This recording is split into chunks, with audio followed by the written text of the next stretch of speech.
Welcome back, guys, to CFL Central, CFL content for the fans, by the fans. We got another week of exciting football that we have now completed, and it was week 17. Oh my goodness, it feels like it was only just a week ago that we started this whole charade for the second time now, and it's been an exciting year of football. I can't wait to review these games with you guys. But first, before we get into that, we got to talk about today's sponsor, which is BetStamp. Now, BetStamp is not a traditional sports betting website. It does not offer you one money line. It will actually offer you many money lines from a variety of sources and other betting websites. So that way you can make the most for every bet you make. So make sure when you download it from the App Store, or if you use the link in the description below to the website, you will use code CFL Central, so that way they know that you're coming from us and you're saving money. So that way you can make the most out of your bets and get the biggest possible payout instead of whatever just your app will offer you. So thanks again to BetStamp for sponsoring this video. Let's get back into it. So yeah, first game of the week, Winnipeg versus Saskatchewan, and the Bombers come out on top here. And wow, so this was a game that I said was very important for Saskatchewan, and being able to capture this in order to kind of get something going after their coach said some questionable things out into the media. Apparently he had said something very different to his players. Then there was something that came out afterwards saying that he had a talk with the players and they were cool with it after they had explained some things, but I don't know how much I believe that. Surprised Saskatchewan still has Craig Dickinson.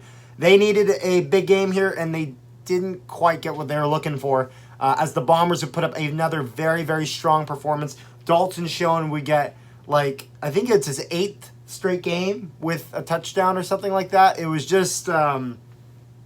overall, it was the Bombers getting right back up onto the right foot, which is what they needed. Mark Leggio had a solid game. Zach Caleros had a great game. I think he was the star of the week or something like that, I had heard. He averaged almost 12 yards per throw, so that's a good sign, being able to get that first down. Not necessarily on your first and second attempt, but like put together, but on that first one, and being able to really push and drive the field in a timely manner. The Bombers would come out on top and win this game 31-13 at home, so nothing to complain about it from a Bomber fan perspective. But the next game of our week was Ottawa versus BC. Now, BC would win this game 34-19. Ottawa still able to put up a respectable 19 points, though. Nick Arbuckle had quite the workload in for him, as he got 363 yards through 1 touchdown and 1 interception, so not bad there. But Vernon Adams Jr., we get 2 touchdowns, no interceptions, and almost 14 yards per throw. So, very, very good game for Vernon Adams Jr. This is kind of really what he needed to really settle in with that BC Lions offense. Dominique Rhymes would have the star game for receiver with 103 yards and an average of 20.6 per catch. So, definitely something you're going to want to be looking for. Being in the triple digits when it comes to yardage for receivers is always preferred. James Butler would have a solid game as well on the running back side of things for the Lions. And overall, they were able to consistently put up points. Now, Ottawa was too, credit to them. However, it was never... even though you're able to consistently put up points, just a field goal every quarter isn't quite enough. And that's all they got for the first half of this game, was a field goal in the first and second quarter. And then third quarter comes around, they would get 6 points. So I can't remember if that was a touchdown and they missed a convert or 2 field goals. And they get a touchdown in the end of this game. But 1 to 2 touchdowns, really difficult to win a game on that. So Ottawa just got to put up a little bit more on the offensive side of things. Overall defense, it's got to be better too, but honestly, it could have been a lot worse. The Lap Police would get fired after this game, which it was only a matter of time. Going into the next game, though, we got the Montreal Alouettes versus the Edmonton Elks, and this is a game where, again, Edmonton win a game at home. I thought maybe that they would be able to do something with here against the Alouettes, and they were really close. And I think it was Cornelius that was like making a throw like into the end zone, that gets picked, and it would go all the way back.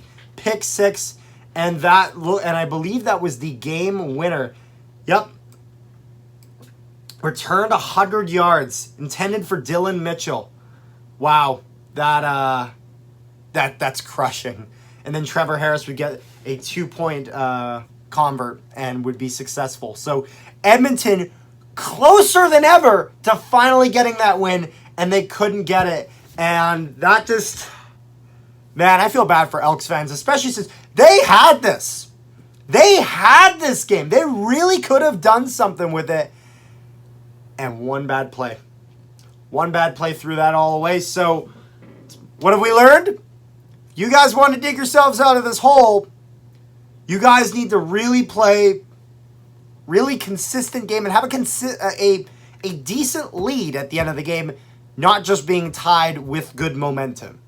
So is what it is. Taylor Cornelius sadly would throw 2 interceptions and no touchdowns. That's gotta hurt. But overall, Edmonton at least getting quite close. But you know who didn't get quite close? The Toronto Argonauts, as they lose 29-2 against the Calgary Stampeders. And this is a perfect example about if you take just the playoff bracket and the teams that will be in this playoffs, Calgary, the weakest team that will be on the west side of things. Then again, I don't know if you consider them weaker than BC, as Nathan Rourke is out. I think if Nathan Rourke is in, I don't think there's a question. But considering he's out and Vernon Adams is in, you can make a debate about that. So whatever though. But the point is though, they're going to be the bottom team that's making playoffs on the west side of things. Pit them against Toronto Argonauts, first in the East. They're going to get a bye this first round. And 29-2.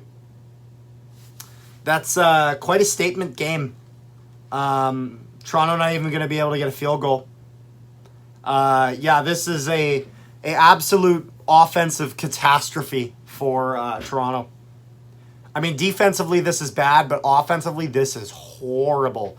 Throws 2 picks, no touchdowns. Got 194 yards, 19 completions, but here's the caveat. On 38 attempts. Ouch! Ouch. Excuse me if I have a blue tongue because Slurpees are good. We like them in Winnipeg. Anyways, sorry about that. But yeah, Reggie Begelton will have a strong game. In terms of the little amount of use they were making out of the receivers, it seemed. He had the strongest, I guess I'd say. Because he only got 43 yards. 4 receptions, average of about 11 yards. It's solid. He got a touchdown in that. But it seemed like they were going a lot more with the running game, as Kadeem Carey would get himself a touchdown, he would run 92 yards on 14 carries, though. So it looked like Calgary was really trying to, they know that Jake Maier can throw the ball. They've seen him, and, it's these past few games, they've seen him do quite a bit of that. So I think they were just trying to make sure that running game is really, really solid and see how well they do when focusing a offense of a game specifically more towards the running game side of things, and they took advantage of Toronto in every aspect with that. So I think that's a good sign for you Stampeders fans watching this right now. So I hope you guys enjoyed this video. I know it was a little more monotone and whatnot. But yeah, this was week 17, and let me know what you guys thought of it in the comment section down below. And like I said, please make sure to use BetStamp whenever doing your sports betting. I personally use it, and I actually quite enjoy it. As much as I am promoting the product, I actually do like the product. If I didn't like the product, I wouldn't promote it. So I hope you guys enjoy it too. And you guys have yourselves a great week, and see you guys later.